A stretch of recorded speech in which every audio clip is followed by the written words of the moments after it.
Hi there, welcome back. And no, this is not a Philips tube set. This is the Transita, the Nordmende Transita TS Deluxe. I couldn't resist. I'm sorry, I could not resist. I've really fallen for this radio, and I thought it was going to be a really quick project. So I thought, let me get going on this and get it done and probably do it in one video. You'll see at the end that did not happen. I'll warn you. Spoiler alert. But yeah, I got stuck into this one, and the reason is I really love this set. I mean, it looks beautiful when you look at it. It's made of wood. It's got that old look. It's sort of that era between very expensive tube radios and very cheap transistor radios. I think some of the suppliers like Grundig, Nordmende, I know Saba did it, Bang & Olufsen did it. There's an era there where you get some really good quality radios in transistors, most of them germanium transistors, they were the first ones, but the quality is there. Whether it's wood or leather or whatever, you can see that this thing has been very, very well built. It's got the usual long wave, medium wave, and FM, but it's also got two shortwave bands. One is a 49-meter band, and the other one is a higher frequency range. Then we have, well, a few little marks on this. I'm hoping I'll be able to get rid of those stains on that plastic. The wood itself I'm not worried about because you can just sand it down and those marks will disappear. So that should be okay. Another one that's concerning me is the scratch on the grill. I'm not sure if I can hide it. I'll see what I can do about that. And the underside, well, you don't see the underside, but I know it's there. It really is a bit gungy, and there are marks that sort of seem to indicate battery leakage. Yep, definitely. Look at that. A lot of battery leakage has happened here. And I want to make sure this thing looks pristine, so this stuff's going to have to be cleaned. It's sometimes not easy, but we'll get there. And that's it. That's what we're facing. So if you can forgive me for lying when I said I was going to do the tube radio next, and if you're interested in this kind of radio, stick around, it should be fun. Now that I've got the top off, we can have a look inside, and I must admit, this thing is pretty tight. In fact, almost scarily so. I'm not quite sure. There's the main board on here. There's the main board, and it looks like to remove it, you've got to desolder a heck of a lot of stuff. But I guess that's the price you pay. I'm just having a look inside here to see if there's any obvious way to open this up. I'll be needing to get to the back of this board here where the capacitors are. I don't see any of them except I see two over here. There's a big electrolytic and there's another big one back there, but this will obviously have to come off. And I see some clip here where they clip the board in. It's just sort of a little tag that you bend out, and then there's some screws at the top here. So I think this will have to come off. There's the tuning capacitor. That's turning. It doesn't go all the way in, which is a little unusual. See, normally when you get this to the end, that's at the end now, that should be completely closed, and then when you get it to the other end, it should be completely open, which it is, but for some reason it doesn't go completely closed. Now that could be normal. I'm not saying it isn't. The other problem, or the other alternative, is that the turning on this gearing could be wrong. But I'm going to assume it's correct for now. How does the FM go? That's the FM, I think. Oh, it uses one of those clutch systems.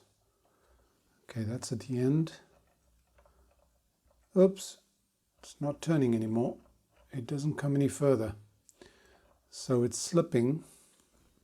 You see, it uses that clutch system. So the same tuning knob works for both. If FM is connected, it clips up. You can see that sort of going up and latching. And if you push one of the AM bands, it pulls down. That's quite normal. These things are plastic, so sometimes they do crack and break and everything else. I hope that's not the case here. And I'll tell you why I took this out of the case so quickly. I was just so damn curious to see what this thing looked like inside. And I realized that to take this case off was quite easy. So I wanted to have a look before even trying it. So to power this up, there are various ways of doing it. This thing has got a car interface, which I won't worry about right now, but it does have a DC jack on the side here. And I'm not sure if that's negative DC or positive DC. In other words, I'm not sure if the center pin should be positive or negative, but it should be easy to figure that out because we can go to the negative of the battery, which I can see over here. Is that the negative or the positive? Let's have a look. That's definitely the negative of the battery. So negative of the battery here, I can check which pin on there is negative. That's just as simple as using a multimeter. Let's have a quick look. I've got it on ohms or continuity test with the beeper. Put that on negative and check the middle pin here. Yep, that's the negative pin. Alternatively, yeah, it's probably going to be easier. I'm just going to connect the supply to the battery terminals. That'll be negative, and where's the positive? Positive comes out of here. Yep, I've got access to it there. And it comes to here. Okay, so I can use the battery pins, and I'll do that. 7.5 volts. Let's set it up. I've got 7.5 volts connected on here. Switch it on.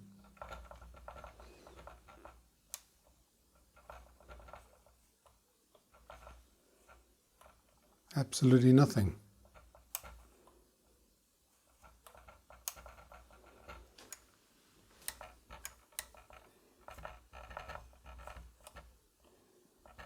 Absolutely bugger all. Could it be the switch? I'm looking at the power supply, it's drawing nothing there. So what could I do? Well, I suppose I could put it across that filter cap. Let me just have a check on the schematic, see if whether that 1000, what is it, 1000 microfarad? Yeah. See if that thing's the main filter cap and see if I can connect it across there. That means it should bypass the switch.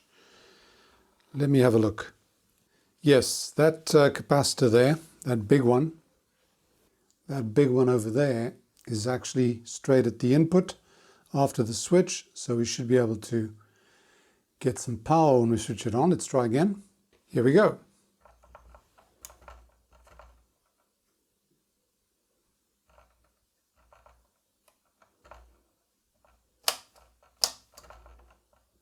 Nothing.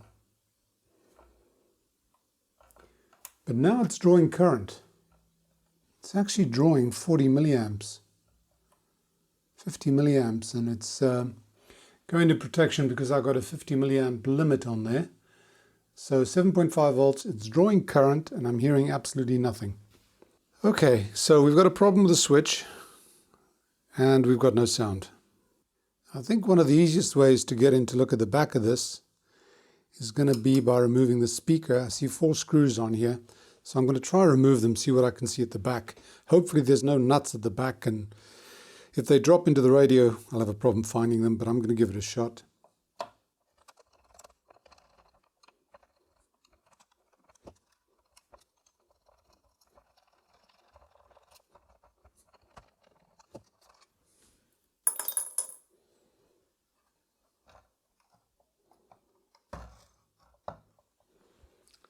Yes, it comes out and we can see some of the board. And here's why we've got no sound. That thing is broken off from there. Well, that's an easy start, but what else can we see here? I just have to resolder that and try it again. But let's have a look on the inside. Well, we do get a better view. We can see part of the board. Some of it's hidden by this transformer here, so we can't really get to the full board at the back there. So it does still look like I'm going to have to remove that board. I see some electrolytics over here. Those will very likely need to be replaced.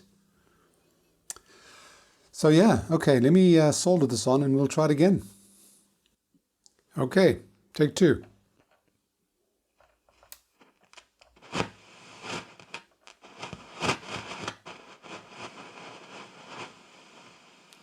We've got some noise.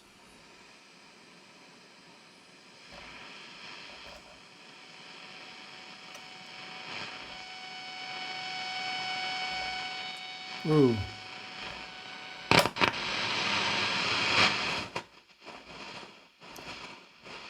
The spot is extremely noisy. Let me put a mini whip on here, see if we can catch anything.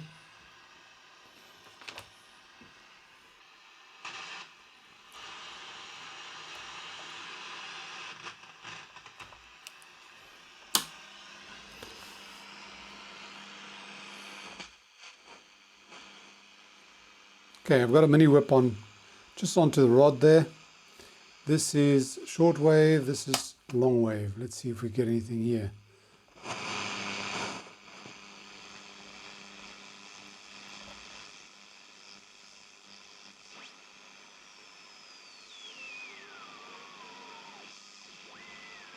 It's picking up something.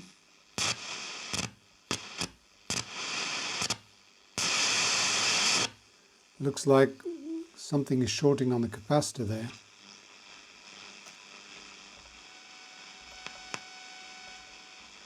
Not much.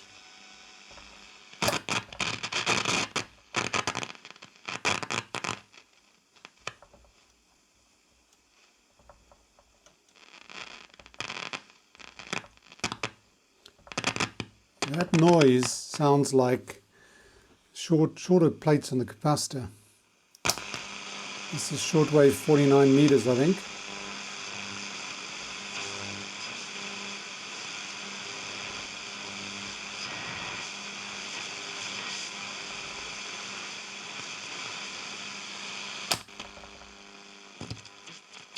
Oh.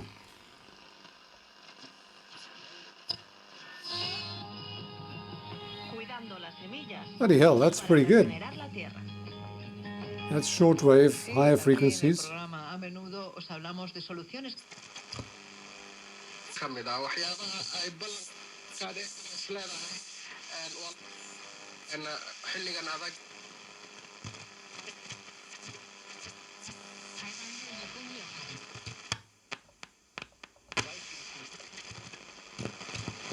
Okay, so we've got something there. That's FM. This thing is stuck there, but it is receiving something.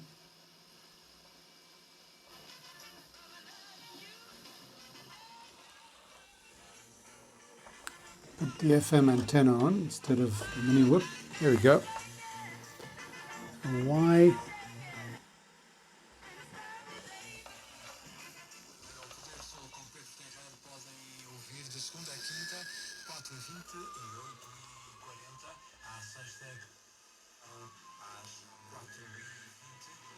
This is the dial code for FM. Let's see if I can.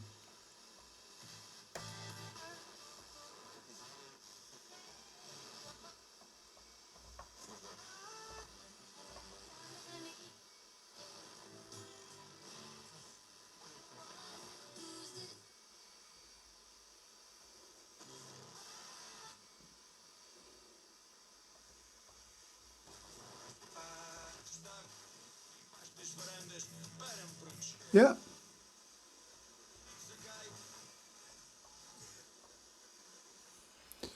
There's the tuning condenser for the FM down here.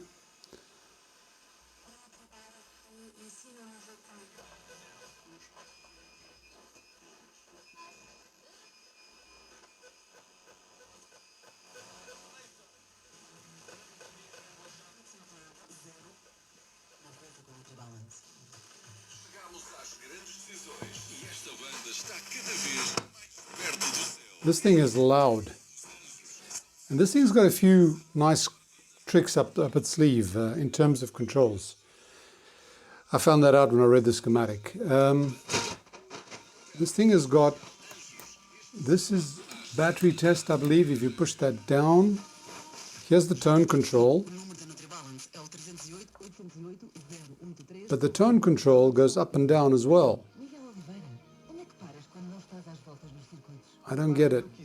I really don't get why this thing's supposed to control it by going up and down. It is moving, but it just seems a bit weird. It says something about pushing it.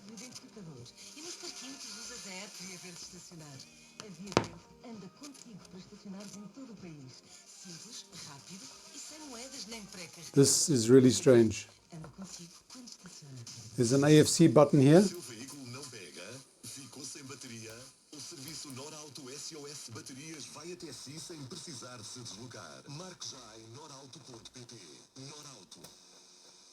Yeah, AFC is working. Watch. If I tune in,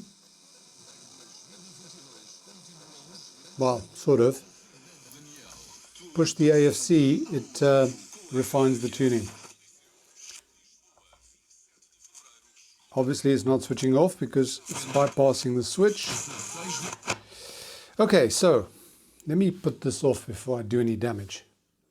I'm going to start this thing as usual. I'm going to check the power supply, find out why there's no power going in from the battery. I think it might be that there's a switch on this jack that disables the battery. I'll find out if that needs cleaning. I think I may be able to take this out. See, I think if I remove these screws here, those nuts, this board should come out, so I'll be able to clean the jack, which is over here, and check whether those contacts are in fact working. My guess is it's probably something like that, that would stop the battery connections from going through, because as we saw, once we get power to that cap, we seem to be powering it up. So that shouldn't be too difficult. And then I'm going to have to just study this a bit more and see what the best way is to remove this board and replace the caps, because I'm sure they'll need replacing. I don't think the transistors are a problem. I'm a little surprised we've got nothing on the other AM bands. I mean, usually the long wave, not so much long wave this time of day, but the medium wave should be quite noisy this time of day. It could be the switches. I need to clean the switches. So again, another reason to remove this board. Unfortunately, I can't find any information on this. I looked on the web. I know that Graham Radio Cruncher has done a Transita G, I think it was. It's the one with the tuning ball on the front here. So that is different. But yeah, I think the only way to find out is to find out. And I'll let you know. Or I'll tell you my woes if I make a cock up. Let me try that. Okay, so I discovered the easiest way to do it would be to remove the bottom. And it needed to be removed because it needs some serious cleaning, as you can see. Something is dripped on there. My guess it's probably battery acid, but it could be something else. But this thing needs some serious cleaning, so that had to come off anyway. And what it's done, it's actually made everything pretty visible. I can see electrolytic caps in there. Those guys that were visible from the underside, there's another one there. And a few more down here. I will be replacing all the caps. I've actually counted on the schematic. It's got 9 electrolytic caps. The challenge now is to make sure I can find them all from here. So I've got 1, 2, 3, 4, 5, 6, 7, 8. There had to be one, right? Had to be one that's hiding away. I don't want to get into the front end and oscillator board on there if I can avoid it. And I don't want to remove the front panel, the PCB completely if I can avoid that too. But this does allow you to sort of discover a few more things which are pretty interesting. Like this thing here. This thing is a internal dipole for the 49 meter bands. It's actually just an antenna inside the front of the radio, which I think is quite cool. I had seen it before and I wasn't sure what it was, but that's just an antenna. and that goes in the front. You don't see it. There's also, I believe this here is the FM tuning, if I'm not mistaken. Put this thing on FM. Where is FM? It's the second one. Yeah, it is on FM.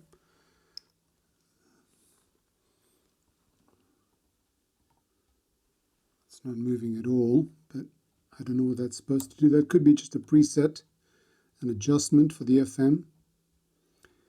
It's pretty clever the way it's done. There's a lot of intricate stuff in here. This is so cool. Well, I'm back. And quite a lot has been done. Let me start at the beginning. If you recall, we had a power in problem. I couldn't get the power in through the battery connector, and I figured it was that power jack here that was dirty. I was right. This thing has three ways of getting power. One of them is the battery.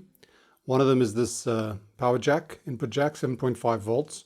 And the other way is through this terminal strip, or this plug, which is for connecting to a radio module. Now, the idea was you would take this radio, you'd have a specific case or seat for the car, and that would be connected to the internals of the car, and one of the things it would have would be power from your battery.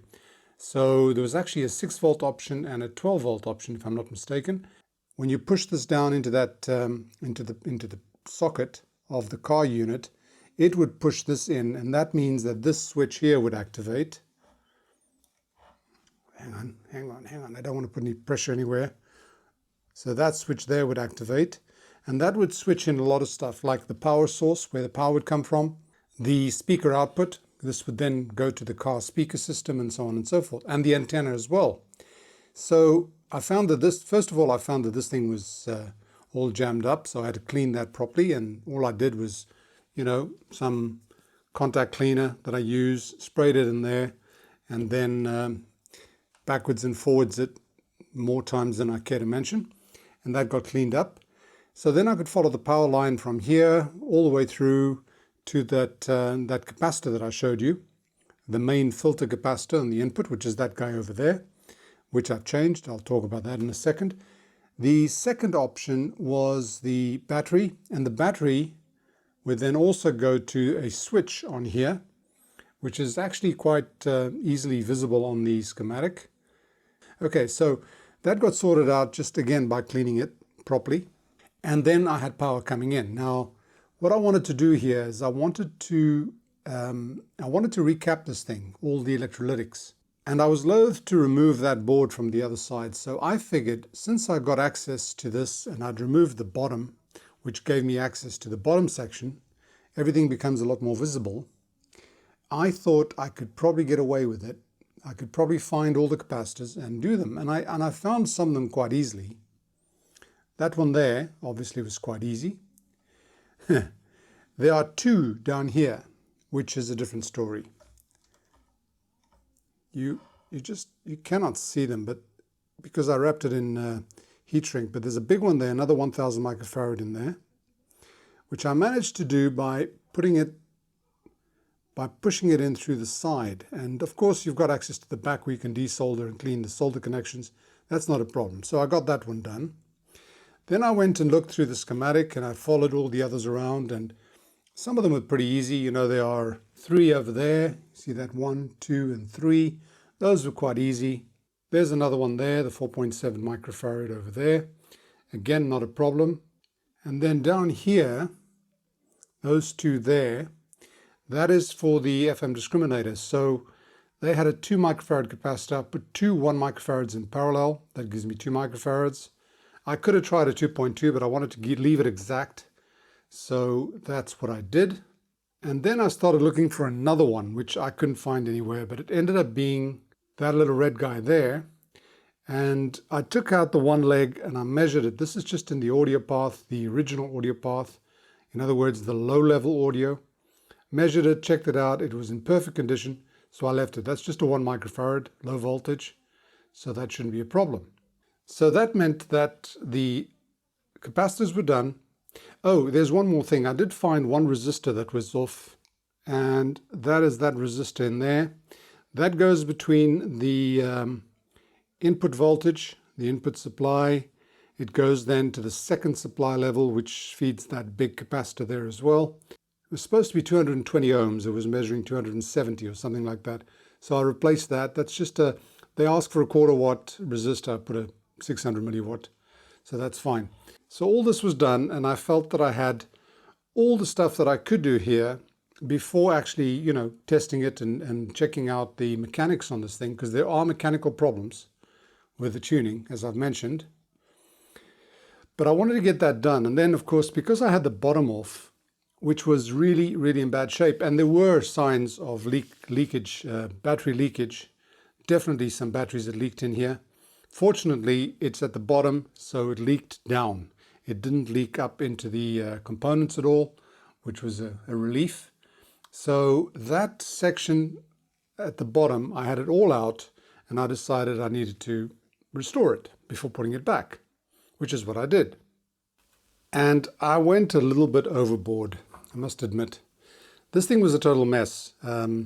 This had that tape, which is supposed to sort of, you know, prevent the batteries from rocking around or shaking around.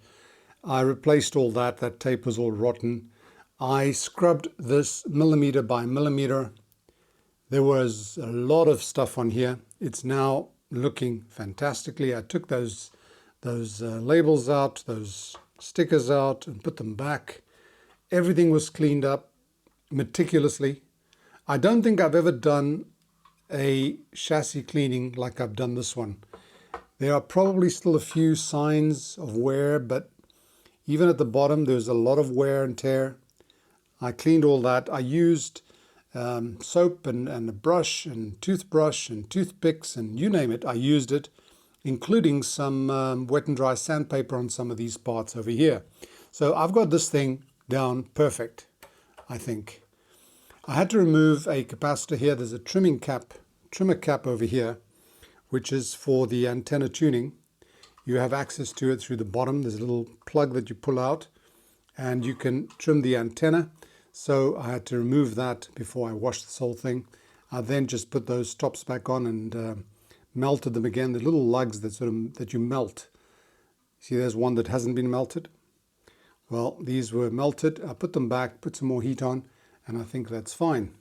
So this thing is ready to go back. And the reason I want to put this back is because the radio becomes a lot more maneuverable with the base on. That thing is very fragile. I don't want to risk it. So I'm going to put everything back and then we'll take it to the next step. I still have to test it. I mean, that's the point. But I do want to put this back so I don't cause any more damage by breaking wires or causing shorts or twisting that chassis. It's very fragile. So let me do that. And here she is. The bottom is back on. All the screws have been cleaned and fitted in there correctly. The plug for the socket plug for the car is properly cleaned as well. Now we can maneuver it a lot easier and safer. These things are very sensitive. By the way, the antenna has been cleaned as well. There was nothing wrong with the antenna, just the top two sections were slightly bent. What I've learned from experience is don't mess with that. If you can avoid it, if it's good enough, leave it, because generally they tend to break, so it just becomes worse. I have not put the speaker in yet because I'm going to need access to there, I'm sure, for the alignments. So having soldered the battery connector on, and also those guys over there, this is the trimmer cap for the antenna tuner, and the negative of the battery pack. I've connected my speaker to the speaker wires, the external speaker, and I'm going to use the external supply here, 7.5 volts, with the center pin as negative. Can't forget that. This antenna port is for a car antenna, and I'm using that. I've got that connected to the mini whip over there, and I think we're ready to try it on. Power supply is on. Switch it on. Oh, by the way, I did spray some contact cleaner on the pots as well, because this thing was incredibly crackly. I've got it on, that'll be long wave. Forgot to turn the mini whip on. Okay.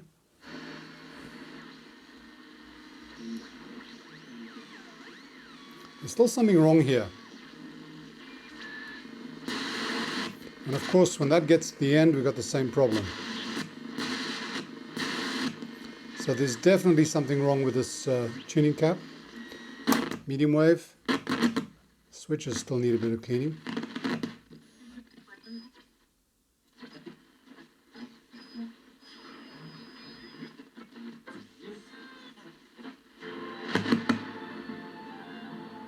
Okay, it's receiving, but it's very sensitive.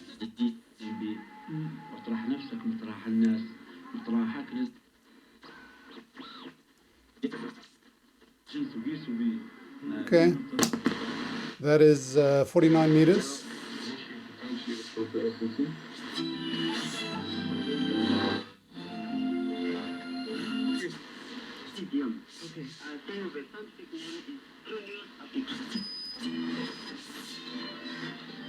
Yeah, that's okay. This is the upper shortwave. This picks up really well.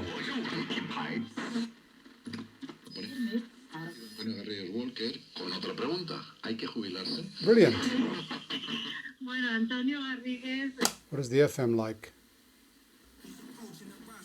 Same problem. Still can't tune past there because I've done nothing about it. But all the bands are working. And just by the way, remember I said that this thing was a tone control?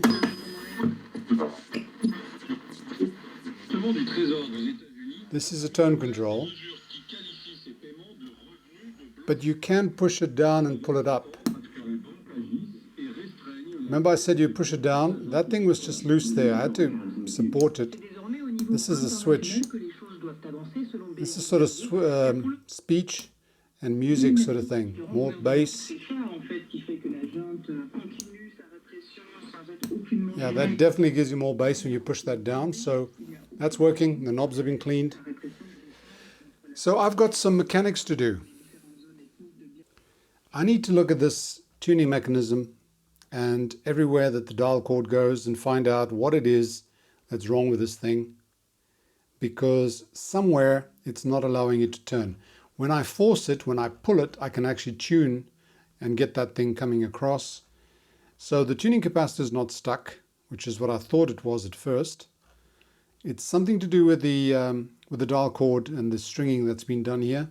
I also want to check whether what's wrong with this thing, why this thing isn't going any further. I've got a feeling that somebody found out that, yeah, I've got a feeling somebody messed with this range, because I really am surprised that it won't go any further. So I'll have to check that out. It seems to be shorting something when it gets to the end here. We heard that. It is receiving. The long wave and medium wave is not receiving as well as I expected. And I have sort of got a clue as to what that might be. I believe I read somewhere in the service manual, but I've got to check it again, that the external antenna only works for the shortwave 1, shortwave 2. Let's call it shortwave 1, shortwave 2, and the FM. It sort of replaces the whip antenna, this one here. And that the long wave, medium wave only operate on the ferrite antenna. I don't believe that, because I'm receiving stuff on medium wave which I wouldn't receive if I didn't have the mini whip in here. So I think it might have something to do with the way the antennas were wired up. If that is the case, then I need to see if I can't befuddle something here. I need to get this thing to work with the external antenna, because that's what I use all the time. Since I've discovered the mini whip, everything else is a waste of time. So I need to see what I'm going to do about that. Other than that, there's quite a bit of, well, there's a fair amount of mechanics, as I said. Most of the cleaning has been done, so I'm not too worried about that. I need to do a biasing of the output. The reason this thing sounds so good is it's got an output transformer. It's a push-pull system. There's the phase inverter transformer there and the output transformer here. So it's not driven straight by transistors. The transistors actually drive a transformer, and then the speaker is driven by the transformer. So that's why this thing sounds so good. It really does sound amazingly good.